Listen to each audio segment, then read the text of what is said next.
one of the things that I've been meaning to talk about that's been on my mind, and it's a central focus, and I think Cynthia will have a lot to talk about this, is that the stated objective of many of these movements, social justice movement, the stated, the apparent, the face of it is entirely different from what they are, who's financing, and what they're really all about. And this goes for Black Lives Matter, LGBT issues, environmental issues.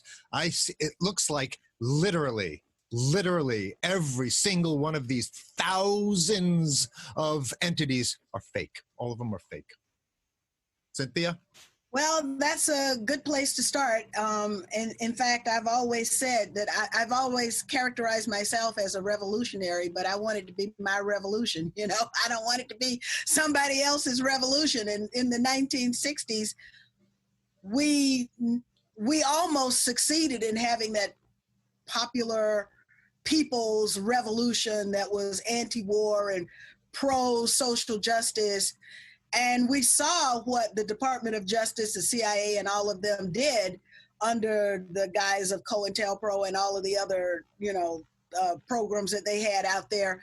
But basically, the FBI said, we want to neutralize the leaders of these organizations, and that meant everything up to and including killing them.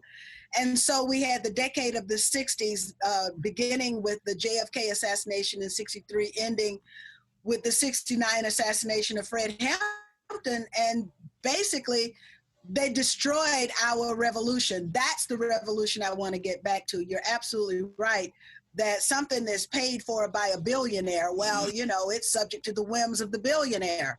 Mm-hmm. So unfortunately for Black Lives didn't matter until George Soros said Black Lives Matter. So that means that Black lives still don't matter. Despite an injection of $30 million plus from Soros and various other deep state entities. Sure. I mean, one of the things. Harry, let me just insert here. I want to insert the cover. Angie, insert the cover of Daniel Estelin's Tavistock. Cynthia, I just want to insert the comment that based on my secondary readings, not on my practical experience as a spy, the CIA had a lot to do with handing out drugs at Woodstock and creating an entire drugged up generation. They also took over the rap industry and started using rap lyrics to try and create violent Black youth. So it looks to me like President Trump needs someone like Michael Flynn that can purge the intelligence community of all of these counter-revolutionary elements. Now let me hand it back to you, Harry. I'm not going to hold my breath for Trump to do anything. Trump is completely co-opted. So this idea that Trump is going to come in, like what Q is saying, save the day. No, it's not going to happen. Trump will never identify the Israeli problem. Never. He's going to say China. He'll say it's Iran. He'll say it's anything but Jewish banking power. So the holding your breath for Trump, forget it. Not going to happen. Could it be that QAnon has said Zionists last? Bullshit. That's why, and you know what that means? That means Zionists never. And that means don't worry about those. Pay no attention to the Zionists. We'll get to them at the end. Why would they have to do that? What would be the point of that? Why did Ghislaine Maxwell fly back to New Hampshire and turn herself over to the FBI? I don't know where she was. I have no idea that she flew back. I wasn't aware of where she was. It's reported that she's been arrested in New Hampshire. I know she's been arrested. You said, why did she fly back? I don't know. She was last reported in Paris. I thought she was last reported in L.A. at that cafe. No, that was several months ago. Yeah. I don't know how she could have left the country. Came back to be part of a show trial. And she will either fake her suicide and be extradited to Israel, or she will get a presidential first-class ticket back to Israel when she served her purpose. So you, Harry, wanted to talk about the Israelis setting Trump up. Why don't you lay that out, since that's on your heart right now? Well, look, the bottom line is that this pandemic, this contagion that's been released, it's not an accidental release. The first there's two layers of the onion of that story. First, it was out of a wet market, but then they knew all along they would shift it over to, it escaped from the Wuhan lab. Okay, so that was placed at the Wuhan lab by Israeli intelligence. The reason why, and subsequently moved throughout the world by Israeli intelligence, and I'll tell you why it's Israeli intelligence. Because U.S. intelligence doesn't have people that are so bereft of a shred of decency like Israeli intelligence does. They have that sort of hermetically sealed sense of supremacy and of loyalty that they're the only ones who could pull this off. But why is Israeli pulling the plug on the American project? Well, simple. They see their window of opportunity closing. Leftist liberals have woken up because of the age of information, and they say, well, this is a bigoted, a racist, xenophobic apartheid state. Screw this. And so they're shifting to the neocons and the evangelical Christians for their support. Well, they also have stolen all the technology, so there's nothing left to steal. They stole all the microcomputer technology, all the military missile technology, everything. There's nothing left to steal. And so what they're doing is they're selling that technology to China, and now they're going to be moving their banking operations and to suck China dry next, because that's what Israeli is about, sucking countries dry for the City of London, House of Rothschild. Ultimately, people say, oh, it's not House of Rothschild. No. Every single mafia kingpin has a bunch of capos. And so all these capos and all these other banking institutions and the Bank of International Settlement and the central bank, yeah, they all take their brokerage fee, or let's say their VIG or their cut or whatever you want to call it, right? But there is a central power, and this is the City of London, and Israel is just another instrument in the power of the money of that. Take a pause and let Madame McKinney, Dr. McKinney, tell us what she thinks. Well, I absolutely don't disagree with Harry. I think Harry is right on target. And I would just say that the Samson option, I always bring up the Samson option, but I think that's exactly what we're seeing right now is the Samson option.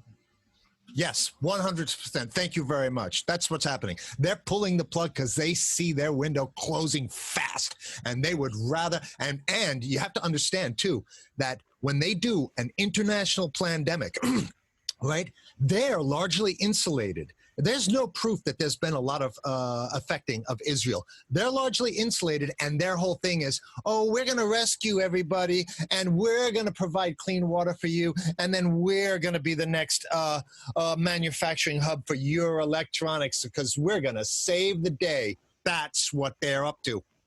And I remember how this worked because I had top secret security clearance when I worked at Grumman Aerospace as a young man. And I remember we had to buy this garbage from Israel. I think the name of the company was P-Tech back then. I don't know. Okay, I know because P-Tech is later. This is in the early 80s. I don't know if it's. I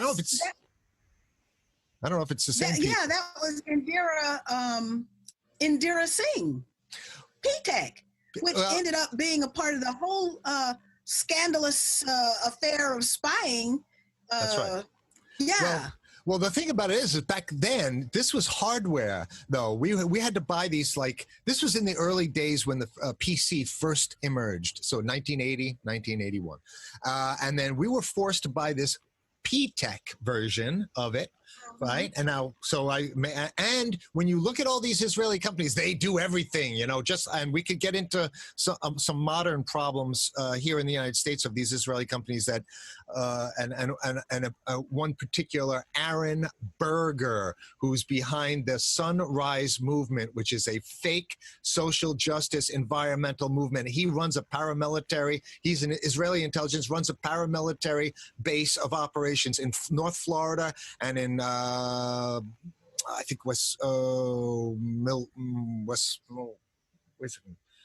And if in a few states, he's got thousands of acres. They train children and young people and cops how to use assault rifles. And he's behind Jamal Bowman and the Sunrise Movement, which Jamal Bowman claims it was instrumental, and it was, because they basically hypnotize young people to what they're doing is they're brainwashing with neurolinguistic programming young people to think that they are soldiers for the environment, and when in fact they're a political action group disguised as environmentalists. But back to so P-TECH. Basically, so you're saying that Jamal Bowman, who has been heralded as having defeated the Israel Firster Elliot Engel, is actually in line, having been appointed by other Israel Firsters. That's exactly right. And oh my gosh, it's typical. It's typical, though.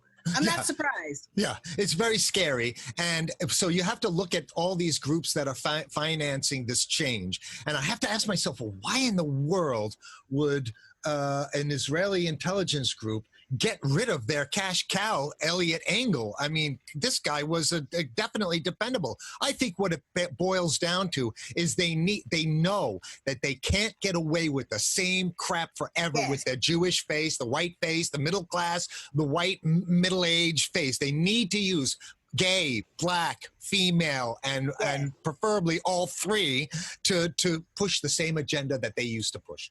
So. Well, that's exactly what Obama's purpose was. So it was the same old folk, but with a different face. And unfortunately, I saw people all over the world, they were literally crying because they thought that the United States had turned a new page.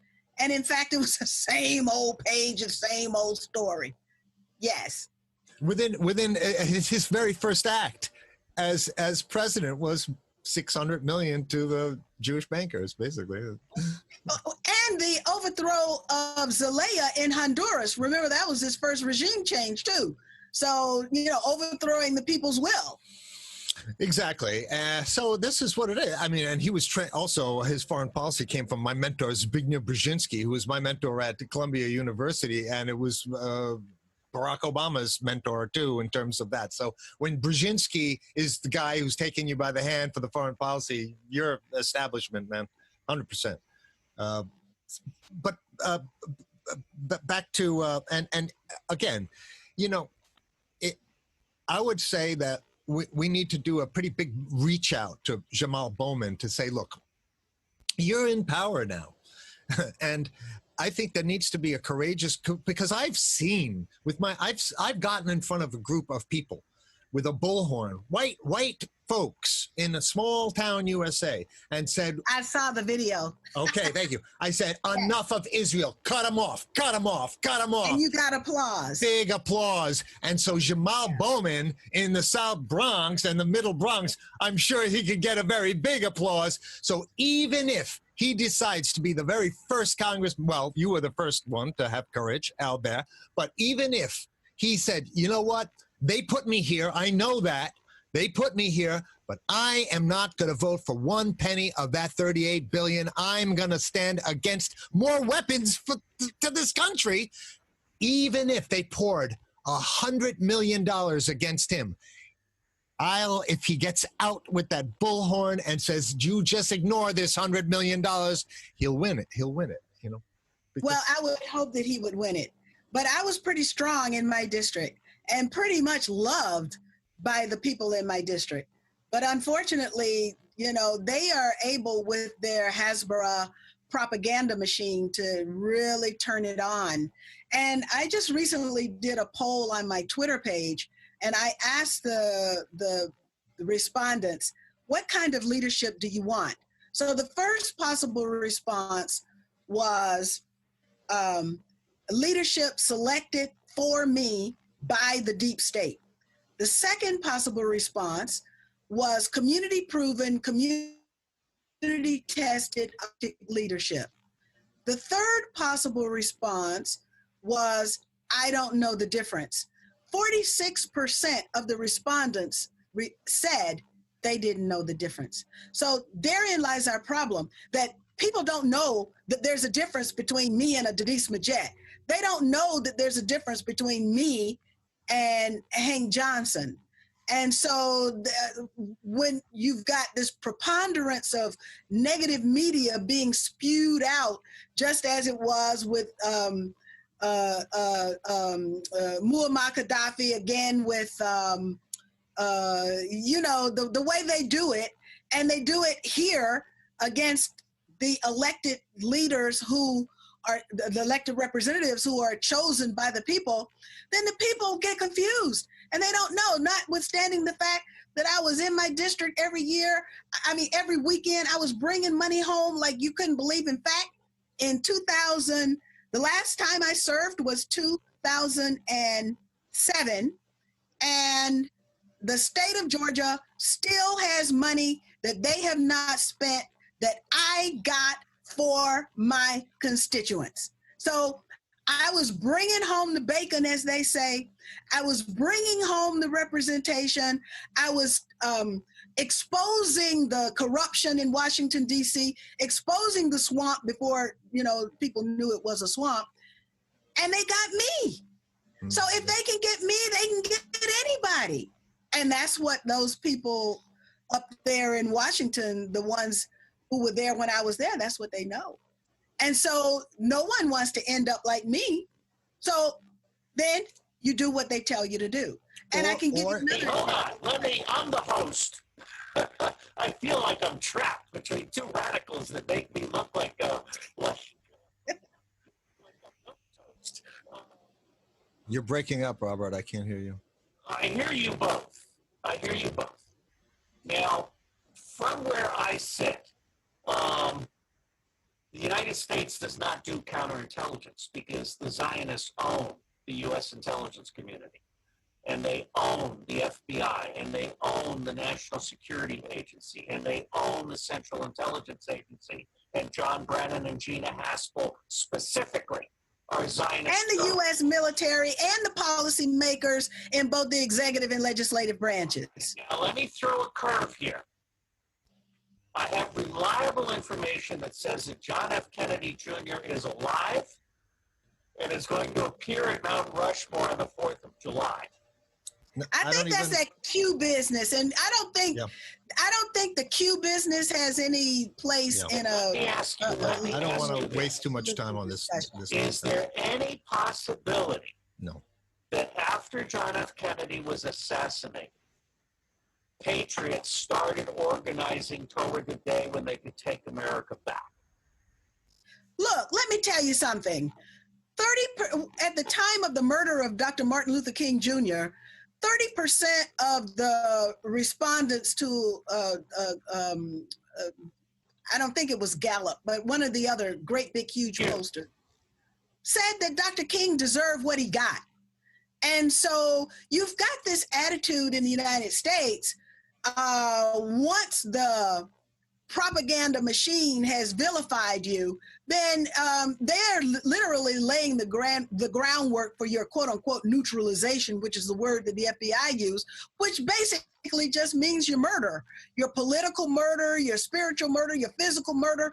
But they're eliminating you from the political scene. And so the assassination of Donald Trump and Joe Biden winning. I didn't get that. Forecasting the virtual assassination of Donald Trump and Joe Biden winning because the Israeli-controlled mainstream media says it should be so. Well, Trump is still, first of all, I've seen the polls that say he's losing drastically. Of course, I don't believe them. They're run by Israeli intelligence. So it depends. I don't know. I really don't know. Well, I remember in 2016 when Trump was running and Fox News did an interview of Newt Gingrich, and Fox was asking, why is it that Trump is so hated? And Gingrich's response was, well, he hasn't taken a secret oath, and he doesn't belong to any of the secret organizations. So now this was very telling for me that, well, it's an explanation that despite the fact that we might feel that Trump is an insider, but Trump, an insider in terms of being a donor, but donors are not really insiders. Donors are hangers on. And so you have this political class of which Trump is not a member. That's right. So therefore I can see that, yes, Trump would be in danger. In fact, Wayne Madsen reported on a helicopter problem that was encountered in the early days of the Trump administration by Jared and Ivanka. So now this helicopter problem, what was it really? Was it a message? Well, we can get to your loved ones. So who knows what messages Trump has received behind the scenes. And we know that he's been treated no differently than Muammar Gaddafi and Bashar al-Assad and all of the rest of those who are hated. He gets the same treatment. So let me ask you, both of you, this. I think I find myself in the rare position of saying good things. Trump has not done the outreach to the blacks, and Politico has reported that Trump is depressed and thinking about giving up. I think that's disinformation. I think that's a masterstroke. I think Trump is actually going to roll out his campaign beginning on the 4th of July, and it's going to be boom, boom, boom, to include Epstein disclosure and 9/11 disclosure, which will put paid to the Zionists. The Zionist parasite will be taken down if 9/11 disclosure happens, as the president has promised. And you add to that Epstein disclosure, and the Mossad is going to be run out of town on a rail. Never.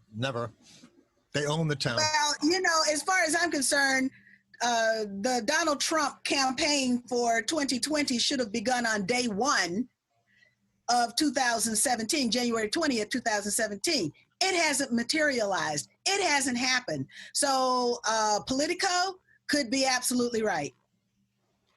How does America do under Joe Biden? Is that like the Israelis just treat us as the trash heap? I'm sorry, what was that? Well, how does America do if Trump doesn't win and Joe Biden wins, which I don't think is going to happen? I think Trump is going to win. The question is by how much? Let me just summarize what Cynthia previously said, and then we'll get to that question. Yes, what Cynthia was talking about is true. The ruling, I don't like to call it the ruling class. I like to call it the ruling power structure, which is different from the ruling class. Ruling class is just the guy who owns a taxi company. He got $1 billion now. He's a big stack, but he doesn't go to Bilderberg and CFR and, all this. So that would be the ruling power structure, of which Trump has no part of it and was never invited to the big room with the big boys. If he did, it was a nightclub or something like that, but not in the halls of real power. And they hate his guts. And the reason why the neocons have to get him out is because if the neocons are out of power, and they, regardless of whether Trump hires a couple of them and keeps them on a short leash like he did with Bolton. And I always said, when people say, well, he's hiring Bolton. No, he wasn't. He was playing a game of symbols with Bolton and keeping him on a short leash and then to yank him out. And I said, he's going to yank him, just like he yanked the other jerk off from down south there. What's his name? The Attorney General. Okay, so what I'm saying is Sessions. I said he's gonna pull the plug on Sessions. I actually named the day 6 months before. I said no, he's gonna wait till the day after the midterms and he's gonna pull the plug on Sessions, and he did, but exactly on time. So what I'm saying is that the neocons, largely the crystals, those types, have been out of power. They are CNN hosts now, okay? Yes, That's right. So if you could keep them out of power for 8 years instead of just 4 years, that's a hell of a lot better than just keeping them out for 4 years, because a lot of them are going to die. A lot of them are going to get hemorrhoids so bad that they're going to be worried about that. And before you know it, you've solved a lot of your problem if you could keep these Jewish neocons out for 8 years rather than just 4. So you just made the case for reelecting Trump. Of course. All the rhinos have exposed themselves as now the rhinos led by Cheney are saying they support Joe Biden. Of course. Look, Bill Kristol has reinvented himself as a social justice warrior. So has John Bolton. So what you're saying, Harry, is the neocons are telling America, if you vote for Trump, you're putting us out of power. And if you vote for Biden, the neocons are coming back. I'll tell you that. That's right. Yeah. That's exactly right. And that's the scenario facing U.S. voters right now. Well, it's too complex for them, though, Cynthia. They just hate Orange Man bad. And look, I don't blame them. I think Trump is repulsive, if you ask me. I'm sick and tired of Trump because he hasn't delivered anything, and he's a tool of Israel. No, he hasn't. Yeah, I got to challenge that. Dr. McKinney, I'm never going to overspeak against you, so I'm listening. No, I was just saying that Donald Trump, if he had assembled around him a particularly, how can I say, perspicacious team, they would have been able to discern that from day one, Donald Trump, as a minority president who got fewer votes than Hillary Clinton, must reach out to every community in the United States, to every demographic in the United States that votes. He had to do this. And those people around him have failed to deliver. And they have failed to deliver in the nooks and crannies of America. They have failed to deliver to the demographic groups that Trump could have won, because executive power is first and foremost power. And so the power of the executive has not been wielded in such a way that would warrant people to gladly go to the polls and vote for Trump, despite the media. I want you to give me a minute and a half now. Angie, I want you to put up the election, the political landscape of the 70% that are shut out by the two-party tyranny and take my voice away. So put up that graphic from #unranked. Now, I agree with you. Trump was betrayed. He was betrayed by Jared Kushner, who destroyed Chris Christie's transition plan and the 4,000 people that would have replaced all the Obama holdovers that are still there because of Jared Kushner. Number two, the Republican Party under Liz Cheney and the Romney relative have been stabbing the president in the back for the last 3 years. Number three, Brad Parscale and Jared Kushner have been playing a campaign game that's centered on on Parscale getting $50 million of Trump's money and not actually expanding so that the message reached out to the others. Now, let me ask you this, Cynthia. The people from Bernie Sanders and #WalkAway, they've been approaching you saying, what do we do now? What are you telling them? Well, I can't tell them to run to Trump. I can't tell them that because, unfortunately, Trump hasn't delivered. And he's got a bunch of people around him who are acting like political morons and not reaching out as they should. So the political base hasn't been built. The policy outreach hasn't been done. Under Bill Clinton, Clinton had people in that White House who were touching down to the neighborhood level. Every neighborhood of every demographic needed for him to win in the midst of a impending impeachment. It hasn't happened under Trump. And these people claim that I blame a lot of that on Kushner. I think Kushner is the one. Well, you know what? The bottom line is no. Trump, the buck stops with Trump because he should never have had Kushner as a executive advisor in the first place. One thing I'd like to add. Deal with Israel? Do you think that Israel forced Trump to have Kushner in the White House? Well, one thing I just wanted to say to cap up that last conversation is that Anybody who's been in this United States since the 50s, 60s, 70s, 80s, 90s, 2000s has seen with their own eyes and in their own neighborhoods and in their schools and in their families and the communities, they have seen women's rights improved, race relations improved steadily. Over the years, it's gotten better and better. And I'll say this, that if you go to the hipster sections of Brooklyn or any city in America, there has never been a lesser of a problem of relations between young white and black people. I have never seen lesser of a problem. So now when Trump doesn't give Israeli their wars in Syria and wars in Iraq, and all of a sudden we have a race riot here going on. And I'll say this, that if Trump would have bombed Syria and bombed Iraq, like Iran, like the hardliners in Israel who are forcing his hand to do that, if he had done that, you wouldn't hear a peep about sexism. You wouldn't hear a peep about racism. You wouldn't hear a peep about white supremacy. Look, let me say this about this accusation that there's a white supremacist behind every street corner, behind every sign in every house. Bullshit.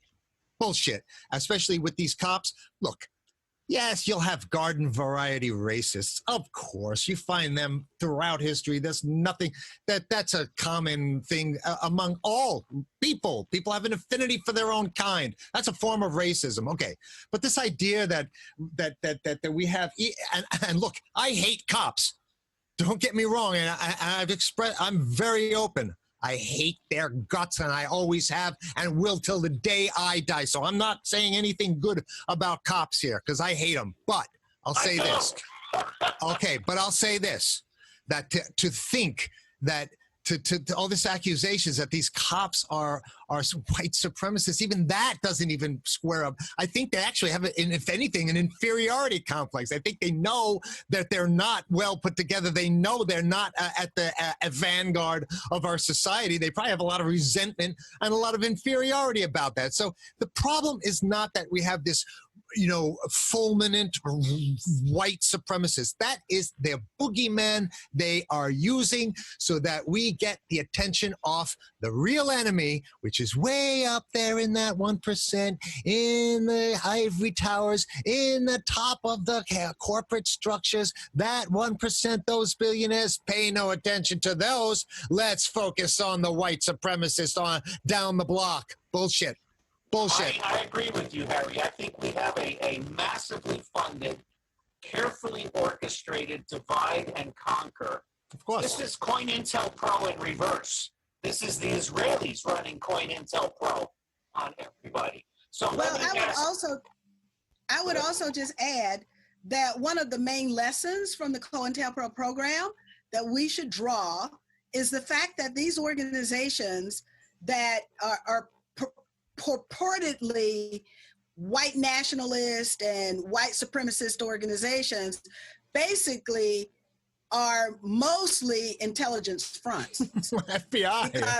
Not only that. Operation Gladio, and that's also what happened with COINTELPRO. So let's just understand that. It's also been documented. When you see a guy with a swastika at the parade, that's FBI, actually. That's right. Exactly. Two out of three hate crimes are fakes. The swastikas on synagogues, the Smirch Black attack in Chicago. I mean, if you're gonna fake an attack by white supremacists, don't hire two black Nigerians. Okay? I mean, it's just how stupid do you want to be? So most of this is bullshit. Now, I'm gonna tell you guys, I think Donald Trump is going to surprise you. And I think we're going to see a house cleaning here. Bullshit. Bullshit. I will buy you sushi. I will buy you sushi for two. No surprises. No surprises from Donald Trump, my friend. No Israel last. No Q realizations. That's all. If that sushi is from Japan, I don't want it, Robert. Let me ask you both. Will the election take place on time lawfully? I love you, Cynthia. Yeah, he doesn't love me. Okay, I'm a white. No, look, Robert. But if you're gonna start to claim that Trump's got some surprises for us, listen, I've been holding my breath now, waiting for those surprises. So that's why you're blue. So let me ask you both: will the election take place on time? Well, that's a good question. I didn't get the question. Will the election take place on time? Well, the interesting thing about the whole mail-in election, and it's the same thing about the, and if we could tie that the idea of the verification of various procedures that involve many steps, such as like a mail-in ballot. There are so many ways that the CIA or Israeli can tell you, oh yes, we're going to have special representatives in the post office to handle the security that day to make sure there's no, oh, we're going to have special people driving the trucks with those, there's only about 1,000 insertion points on all this. And this was the same thing with the virus, the tests and the various vaccines which were given in the months prior to this pandemic, and that we've seen batches. Oh, they find batches that were bad and tainted. They weren't bad and tainted. They weren't accidentally tainted. Sorry, no. There are so many insertion points for all of these deep state actors to put themselves in the way. Now they're saying, Cuomo's saying, oh yes, we're going to test everybody and we're going to shove swabs up your nose. Again, there's 1,000 insertion points where those swabs will have the virus on them. Going to infect you. So when you're tested, you are infected by the test. So let me ask both of you, other than extraterrestrials and God Almighty, is there anything good in the United States from which we might build out? Cynthia, I'll let you start on that one. I think there's a lot of good in the United States. And I think our young people who have been pulled into what they think is a revolution, and they think they're creating a revolution, and it happens to just be somebody else's revolution. But the ideals that took them into this street action are marvelous. And as Harry has said, there's no way you can say that there hasn't been progress. So I think, though, that what we have to do is I don't know how to defeat the Hasbara, because, that's what got me. And that's what keeps the other elected officials in line. So how do we defeat that? Well, we've got alternative journalists, alternative media, and alternative media helps. We've got Harry, whose voice is incomparable and also necessary. So we've got some key ingredients, but we have got to get to the 25% so we can get the critical mass. Once we get the critical mass of people who believe like us, then change is possible, because we are the ones who are already saying no. We say no to the narrative. But what Jacques Rancière tells us is that when the say no, and we are the unimportant, unheard, invisible, we're the unimportant people in the political scheme of things. But the moment we say no is the moment when the possibility for the emergence of a transformational leader occurs. And that is exactly how we got Hugo Chavez in Venezuela. And so that moment is here with us now. How we utilize this moment, I think, is really one that will determine whether the deep state wins or whether we win. Either of you accept an invitation from Donald Trump to coffee? What's the question? Do you accept an invitation from Donald Trump to sit down and have a cup of coffee?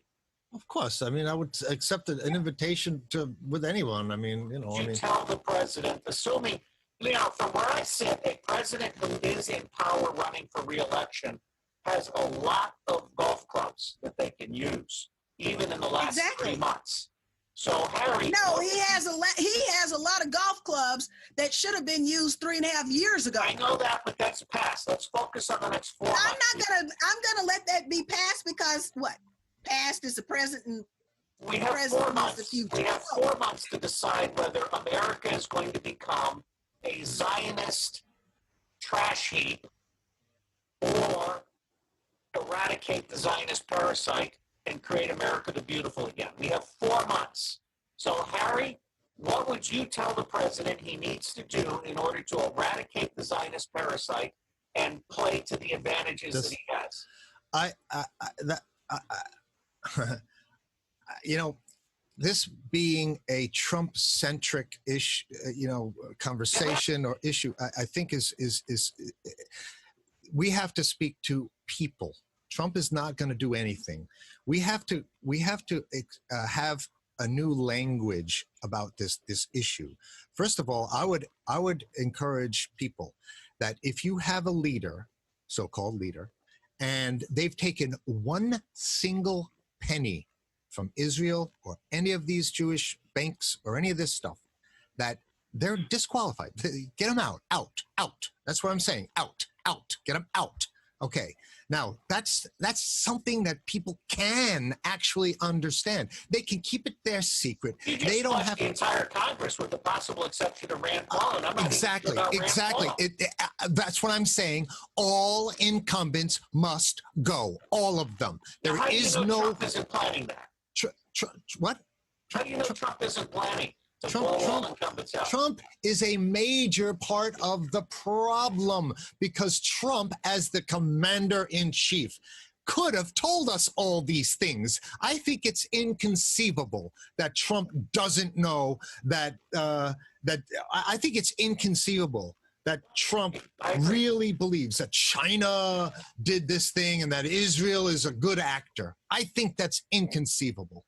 Well, you know, what he did during the 2016 campaign, he actually went in front of AIPAC and he told them, you're millionaires, you don't need the money, and I don't need your money, which is something that they didn't like. And I think part of the, engendered part of this backlash that he's had for the last 3.5 years. The ADL is in charge of censoring Trump and conservatives across all social media problems. It's the Zionists who are censoring conservatives. And liberals.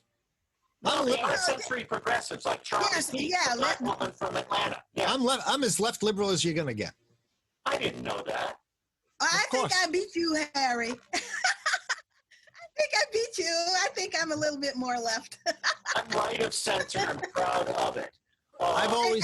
And we both... And so, yes, we face the censorship too. Yeah.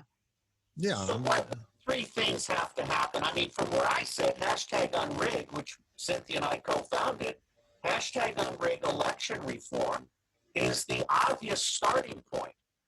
Whether Trump likes it or not, I think he has to play that card. What do you think? Well, you're hung up on election reform, and we definitely need election reform. But Trump is the president right now, and I would say to him, end the wars and bring the troops home. That's one of the biggest ways to defeat the deep state, is to stop the military-industrial complex, and he's been trying to do that. But they rear their ugly heads in the form of establishment Republicans and the Democratic Party. So now we know, it's not a secret who the warmongers are, but he still should make certain orders. He's the commander-in-chief, and he should act that way, and then expose those who are recalcitrant against peace. No, let me ask you a question. What, I guess I'm curious, why are we speculating or suggesting what Trump can do? Do we have a direct? Is this show being watched by Trump? If it's not, our speculations on what Trump should or should not do are absolutely meaningless, because, I mean, unless you have some information that I don't know of, that people in the deep state are going to get this information to Trump, then what's the point? Let me say that again. I have a lot of information that you don't know, to include everything that we've got in the NSA databases that Trump is in the process of harvesting. So Well, Give we me a hope break. he's in the process of harvesting it, but we Give- don't know. We literally don't know. All right. But Harry Give is the right. president a In break. Come on. one sense, Harry is right that Trump, we can say safely, speculatively, that Trump knows certain things. And not just because we think, but we can say that Trump knows certain things because of what Trump himself has said in the past. So, The show, and I we feel know like I've been taken over. This is the Republic of Jazz. I've lost control here. Look, Donald Trump is well, president. maybe you never had control. No, I never had control. You're absolutely right, Cynthia. Let's not go to where all the body parts are. So, Donald Trump is president. And Harry, if Cynthia ever comes near you, you better wear a barrel. Okay. I would never do that. Especially I if would she's got a never do machete that in to her hand. Harry. Okay, No, look, Harry is my compatriot. Trump is president. That is a fact. And I'm not going to go, I mean, your 3,000 people that voted for Hillary is right up there with the Holocaust in terms of fake numbers. Okay? So Trump is president. I think he's going to be reelected, but by a very thin margin, which will be contestable. He might lose the Senate. He's going to be in gridlock for 4 years. I think the country needs for Trump to be reelected by the mother of all landslides and take back the House. So Well, it let's needs say to be a different Trump. It needs to be a different Trump. a different Trump. Cynthia and then Harry, tell me what kind of different Trump would make that happen. One, a Trump that's surrounded by people who understand the power of the executive branch and who also understand the need to work with the legislative branch.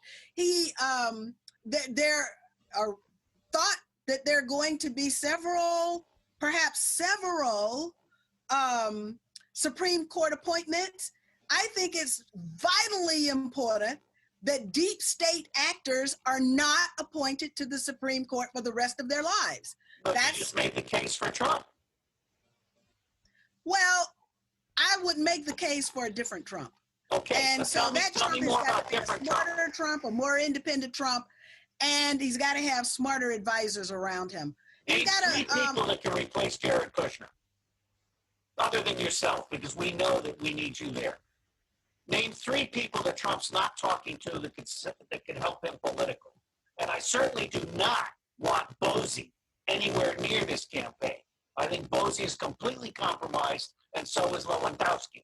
So name three people that actually have their act together, and not Rollins, who's making a fortune running a super PAC so he can take his 10%.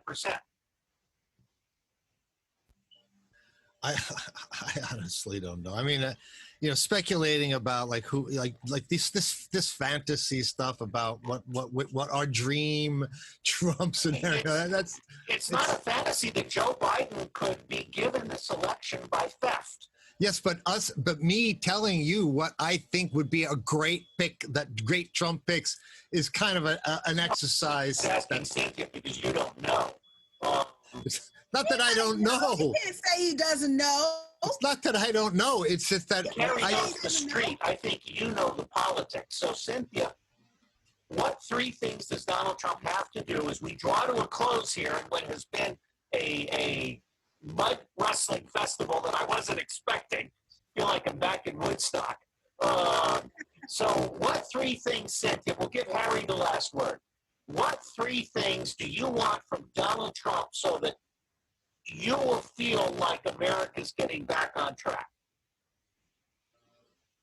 Well, I would like to see the president trust his instincts a little more and end the wars. So I would like to see our troops coming home.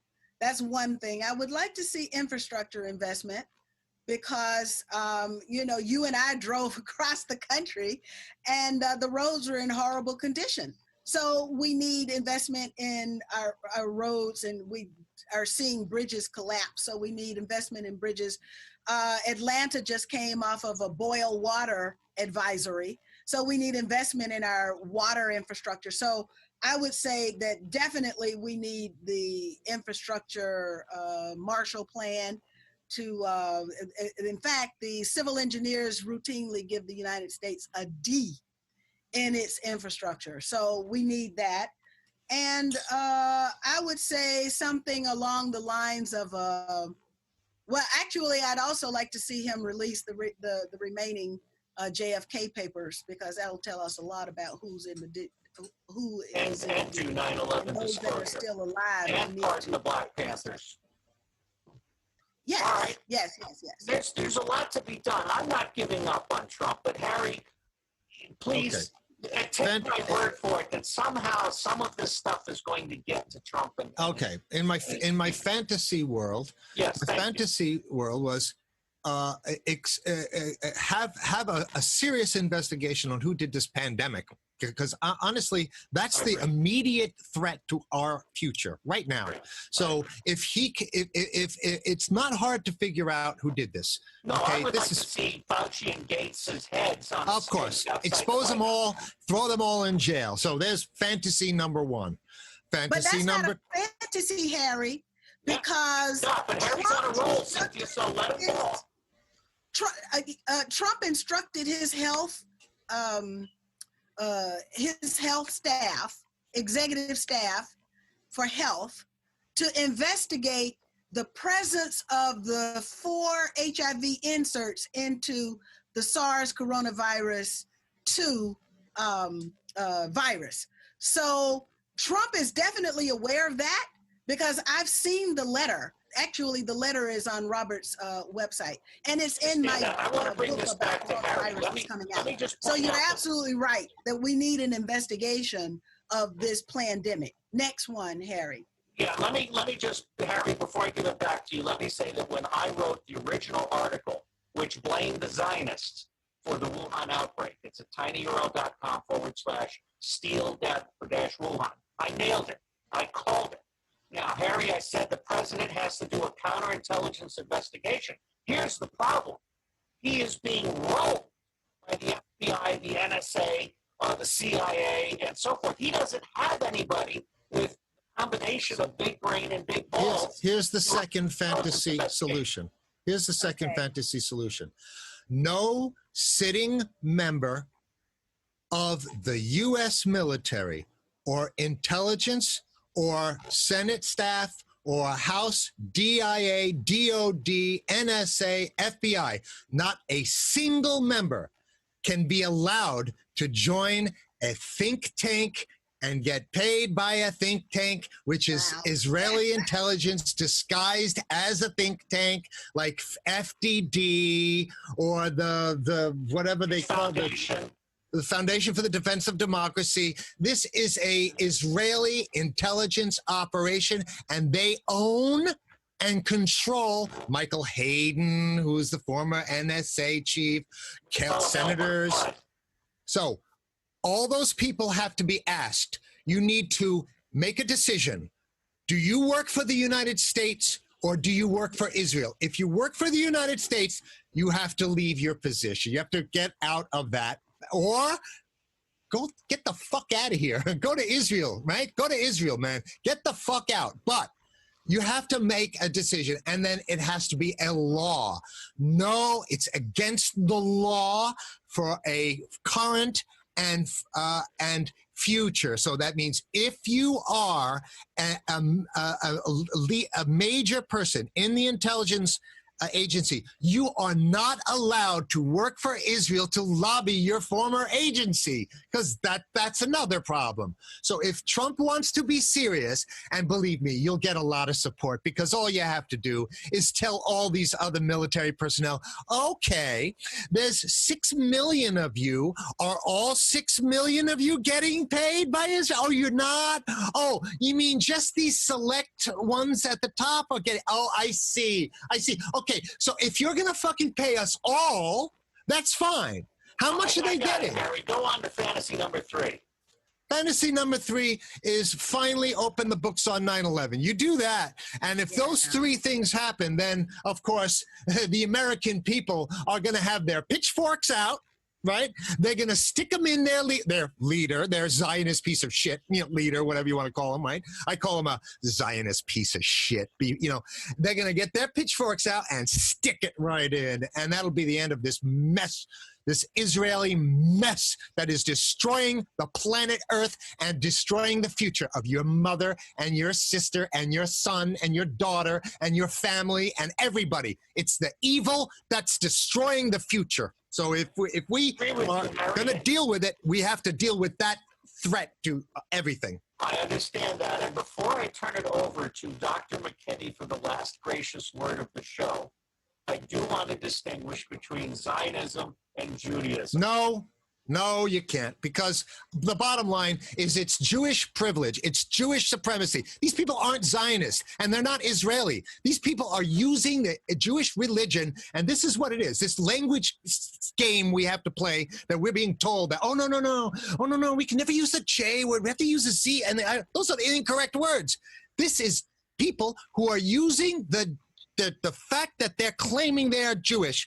They are using that to gain positions of power, and until you accept that these are not Zionists, these are not Israeli, this is a Jewish problem, definitely. Right. Let me say two things about that before turning it over to Dr. McKinney. Number one, the power of Zionism in the United States is not based on 9 million Jewish voters. They're far outnumbered by all the other voters. The power of Israel in the United States is based on bribery and blackmail. And Jeffrey Epstein and Ghislaine Maxwell are, in my view, together with 9/11 disclosure, how President Trump is going to take them down. Let me respectfully say to you, Harry, I think 90% of the Jews do not support Zionism. And like Marjorie Kahn, who wrote a very famous article, which said progressive, less Palestine does not cut it. So give Cynthia the last word, Harry. I think we've done very well in this wrestling contest. So, Dr. McKinney, my plan here is to have you speak for 2 minutes, and then I'm going to turn the recording off. Close the show. Why? Well, It's a lot of unfinished business here, Robert. Yes, Go ahead. yeah, that's We'll right. A lot of unfinished business. So we'll do this again when we're in the same room together. Cynthia, what have you heard? Oh, that would be fabulous. What have you heard here today? Well, Harry, I'm going to see you shortly. I'll see you in about a week or so. Yeah. And we're going to go to Fire Island and enjoy a nice boat ride. Okay, so fabulous. Dr. McKinney, here we've been in this mud wrestling thing. What has anything good come out of this 1 hour? Yeah, I got a chance to meet Harry, and I'm stoked about that. Wear a barrel, Harry. And if she's got a machete in her hand, run. She's Harry. a hero. She's a hero of mine, and you've been a hero of mine, Cynthia, for all these years since the very first moment I discovered you 20-something years ago. Major. No, that means we've been fighting a long time, Harry, and I just hope one day we're able to sing the victory song. I'll see you both in the Lincoln bedroom in the next term. So, Dr. McKinney, do you have a final word for us? No, just no, not really. All right, I'm pleased with what we've done because I think Harry has come out with some very authentic, very deep feelings that are repressed and censored across America. I expect YouTube to censor this video, but it will be on BitChute before they do. So this video will be posted, and I will maintain it in my collection. One final thought too. I am not an anti-Semitic person. I find Jews to be some of the most interesting and fascinating and wonderful people to talk to. And I don't want to alienate my Jewish friends. And I worry about the things that I say that might cause harm and cause hurt. But the fact remains that there is a privilege that is there. It's undeniable. And when we're getting rid of and we're expunging all forms of supremacy and privilege, we better start addressing that one too. When 2% of the population is Jewish and 60% of the students at Harvard are Jewish, there's something going on here. I think the fix has been put in. And Jared Kushner is a third-rate intellect. And he got into Harvard, and a girl in his class who was at the top of her class did not get into Harvard, and she was in tears because she knew that Jared Kushner's dad bought his way into Harvard. So, Dr. McKinney, I've heard that Herman Cain is in the hospital, and you are in Atlanta with him. I pray that Herman Cain is not murdered by the hospital putting him on a ventilator so they can collect their $39,000 instead of their $9,000 for saving his life. Let me just say, this has been a real ride with you two guys. And if I ever am in a room with both of you together, I'm going to have a bodyguard. That's right, because it'll be 2 against 1. Right. God bless you all.